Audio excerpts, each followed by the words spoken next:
السلام علیکم ورحمۃ اللہ وبرکاتہ۔ انٹرسٹنگ ٹور کے ساتھ میں ہوں سید عبداللہ شاہ۔ پیارے دوستو، آج کا موضوع ہے پاکستان سے ترکی ڈنکی لگانے والوں کے لیے۔ کچھ دوست کہتے ہیں کہ گرمیوں میں گیمیں کامیاب ہوتی ہے اور کچھ دوست کہتے ہیں کہ سردیوں میں۔ آج اس ویڈیو میں تفصیل سے بات کروں گا اور ساتھ ساتھ ترکی کے موجودہ حالات کے بارے میں بھی بات کریں گے۔ پیارے دوستو، اگر چینل پر نئے ہو تو کائنڈلی چینل کو سبسکرائب کرو تاکہ آپ کو نیا موضوع جلدی مل سکے۔ بہت شکریہ۔ پیارے دوستو، جب آپ لوگ ایجنٹ سے ملتے ہیں اور ایجنٹ سے بات کرتے ہیں تو ایجنٹ آپ کو کبھی بھی منع نہیں کرتا، بلکہ وہ آپ کو کسی بھی ٹائم، چاہے گرمی ہو چاہے سردی ہو، لیکن وہ آپ کو یہی مشورہ دیتا ہے کہ بس آپ گیم کے لیے تیار ہو جاؤ اور نکلو۔ پیارے دوستو، سب سے پہلے اگر آپ گرمیوں میں نکلتے ہیں تو گرمیوں میں کیا نقصان ہوتا ہے آپ کا؟ جب آپ گیم کے لیے تیار ہو جاتے ہیں، بات ڈن ہو جائے تو آپ جب نکل جاتے ہیں، خصوصاً مئی جون کے مہینے میں یا اس کے بعد، تو اس میں تو پیارے دوستو جب آپ پاکستان میں کوئٹہ جاتے ہیں، کوئٹہ سے جب آپ بلوچستان جاتے ہیں، اس کے بعد ایران میں، تو اس دوران اگر بارش ہو جائے تو اس کے بعد یہ سیلابی ریلیں وغیرہ آتے ہیں، تو اسی دوران یہ تو نارملی بات ہے، لیکن اس میں آپ سفر نہیں کر سکتے۔ اگر بارش شروع ہو جائے اور آپ کسی پہاڑ میں ہیں تو آپ اسی پہاڑ میں رک جائیں گے، کیونکہ اس کے بعد پھر ریلیں آتے ہیں جو کافی زیادہ تیز اور زیادہ ہوتے ہیں، چاہے آپ پیدل سفر کریں گے یا آپ گاڑی میں۔ ویسے تو نارملی آپ جب ترکی میں پہنچتے ہیں کم سے کم 30 سے 40 دنوں کے درمیان، جب اسی طرح سچویشن آئے تو پھر آپ کے دن 50 بھی لگ سکتے ہیں اور 2 مہینے بھی لگ سکتے ہیں۔ اس طرح پھر اگر ایران میں بھی بارش ہو تو پھر آپ کا سفر اور بھی لیٹ ہو جاتا ہے اور پہنچنے میں کافی زیادہ مشکلات ہو جاتے ہیں۔ یہ تو صرف گرمیوں کی جو گیم ہے وہی میں نے آپ کو بتایا۔ اب بات کرتے ہیں سردیوں کی گیمیں۔ اکثر زیادہ لوگ یہی کہتے ہیں کہ سردیوں کی گیمیں کامیاب اس لیے ہوتی ہے کہ لوگ کم ہوتے ہیں، یہ ہوتا ہے وہ ہوتا ہے، لیکن میں آپ کو بتانا چاہتا ہوں ابھی کہ گیمیں کیوں زیادہ نقصان دہ ہے اور آپ کا اس میں ڈبل سے زیادہ نقصان ہوتا ہے، وہ ہے سردیوں کے گیمیں۔ سب سے پہلے جب آپ پاکستان سے کوئٹہ جاتے ہیں، کوئٹہ سے پھر بلوچستان جاتے ہیں، تو لازمی بات ہے ایران میں پھر آپ سے بیگ ہے سب کچھ چھین لے کے پھینک دیتا ہے۔ وہ اس لیے کیونکہ آپ کے ساتھ جو دوسرا بندہ آتا ہے وہ تنگ ہوتا ہے، پھر اس طرح سارے بیگ اکٹھے ہو کے تو کافی زیادہ لوگوں کی جگہ بند کر دیتے ہیں۔ تو اس وجہ سے اگر آپ کے اوپر جیکٹ وغیرہ کچھ بھی ہو تو وہ آپ سے اتار کے پھینک دیتا ہے۔ تو سردیوں کی گیمیں یہاں سے شروع ہو جاتی ہے، پھر آپ کے اور مشکلات۔ پھر جب آپ اس طرح ایران میں سفر کرتے ہیں اور اس میں راتیں بھی اس طرح آئے گی، اور اس دوران پھر جب آپ ماکو پہاڑ یعنی ترکی کی جو پہاڑ ہے، بارڈر ہے، وہاں پر آپ پہنچ جاتے ہیں، سب سے زیادہ خطرناک، سب سے زیادہ لمبا پہاڑ جو آپ 2 دنوں میں کراس نہیں کر سکتے۔ جب آپ پہنچ جاتے ہو یعنی اکتوبر نومبر کے بعد جب آپ گیم لگاتے ہیں ترکی کی، تو میں وہی بات کرتا ہوں، تو جب آپ ماکو پہاڑ پہنچ جاتے ہیں تو انہی دنوں میں بارش اور اس کے بعد برف باری شروع ہو جاتی ہے، کیونکہ جب آپ لوگ سفر کرتے ہیں، جب آپ لوگ بارڈر کراس کرتے ہیں تو وہ رات کو ہی کریں گے۔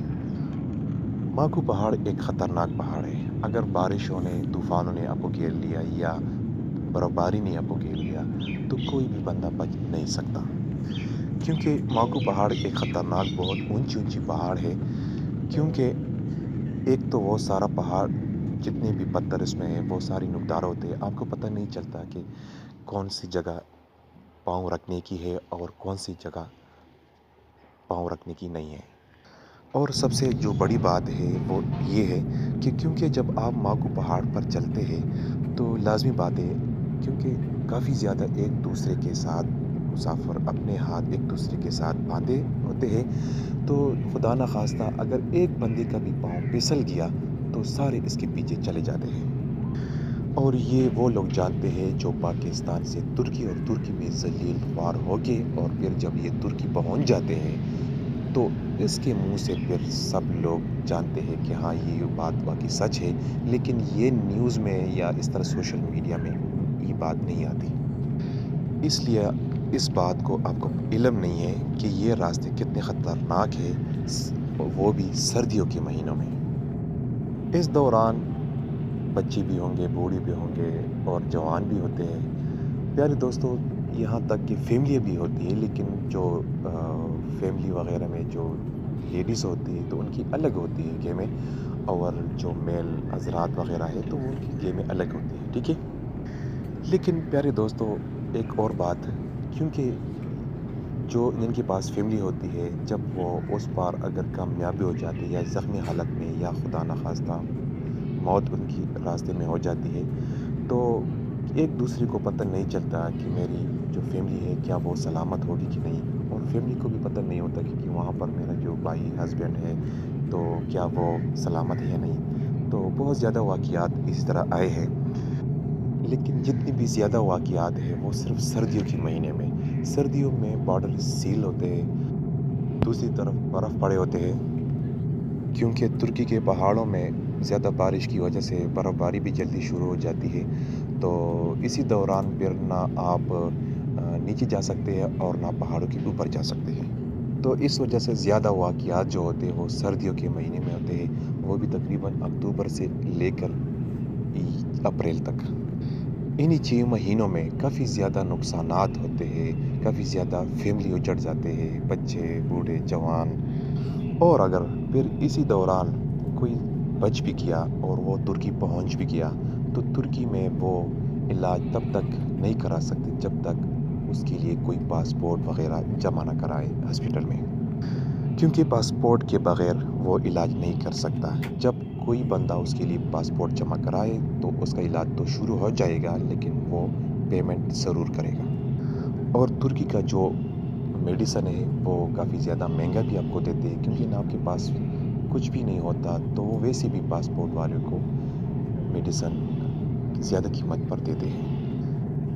پھر اگر اس کے بعد آپ ٹھیک بھی ہوئے، صحت یاب بھی ہوئے، تو اس کے بعد پھر آپ کیا کریں گے؟ کیونکہ اگر آپ آگے یورپ کے لیے جانا چاہتے ہیں تو وہ بھی آپ نہیں جا سکتے۔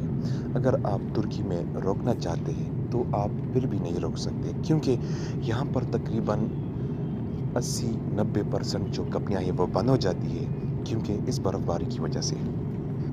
اور جو کمپنی کھلے رہتے ہیں لیکن وہ بھی اپنے بندوں کو چھوڑ کے اور باقی بندوں کو نکال دیتے ہیں، وہ بھی صرف غیر ملکیوں کو، کیونکہ ساری کمپنی جب بند ہو جائے تو کام کاج سب ختم ہو جاتے ہیں۔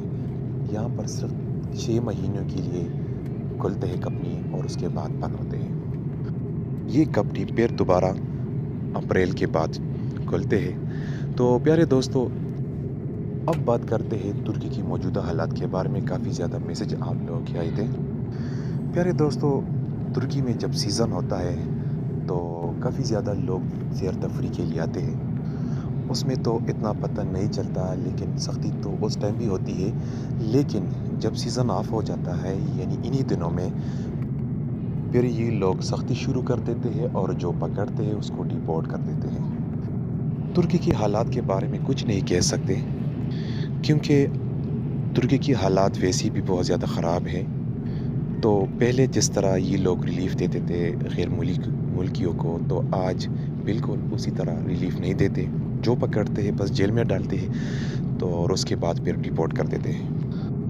اگر اس دوران آپ پہنچ گئے اور آپ کو پکڑ لے اور ڈیپورٹ کرے تو دوستو، ایک تو آپ نے کافی زیادہ پیسہ بھی آپ نے خرچ کیا ہوگا، تکالیف آپ نے کتنی اٹھائی ہو، زخمی حالت میں آپ پہنچ بھی گئے، تو اس کے بعد اگر آپ کو ڈیپورٹ کر دیا جائے تو پھر دوستو پھر کیا فائدہ ایسے آنے سے؟ تو بہت زیادہ مشکلات ہیں آج کل استنبول میں، ترکی میں۔ تو پیارے دوستو، اگر آپ لوگ خواہ آنا چاہتے ہیں تو کم سے کم میں نے اس پر ویڈیو بنائی کہ آپ لوگ ترکی کیسے آ سکتے ہیں، وہ بھی ویزے پہ۔